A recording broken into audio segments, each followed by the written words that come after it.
Hello नमस्ते सबैजनालाई। म सुरेन्द्र होइन। मेरो 30 डेज रिल च्यालेन्ज लिएर आइसकेको छु। आज चाहिँ मेरो डे 7 रहेको छ होइन। सो आजको टपिक्स भनेको चाहिँ ग्र्याटिट्युड and reflection.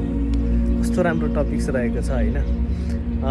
First of all चाहिँ होइन, म मेरो प्यारेन्ट्सलाई चाहिँ होइन धेरै थ्याङ्क यू भन्न चाहन्छु है, किनकि उहाँहरू नभइदिएको भए म नै हुने थिइनँ है।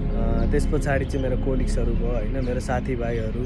अनि जब यो बिजनेस जर्नी, यो डिजिटल बिजनेस जर्नीमा लागिसके पछाडि चाहिँ होइन, फर्स्ट भनेको चाहिँ म मेन्टरलाई थ्याङ्क यू भन्न चाहन्छु, किनकि मैले मेन्टर नै नभेटाएको भए यो बिजनेस नै भेट्ने थिएन है।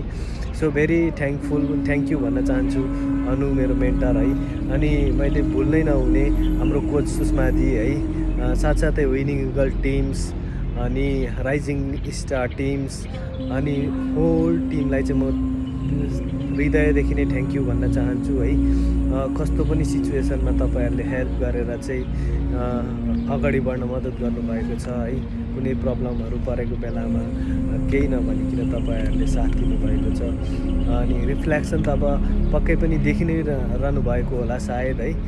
म अब स्टार्टिङमा कस्तो थिएँ र अहिले कसरी चाहिँ म बढिरहेको छु भन्ने कुराहरू चाहिँ। सो आजको रिल्स च्यालेन्ज चाहिँ यति नै। भोलि फेरि अर्को रिल्स लिएर आउने नै छु। हस्त नमस्ते, थ्याङ्क यू।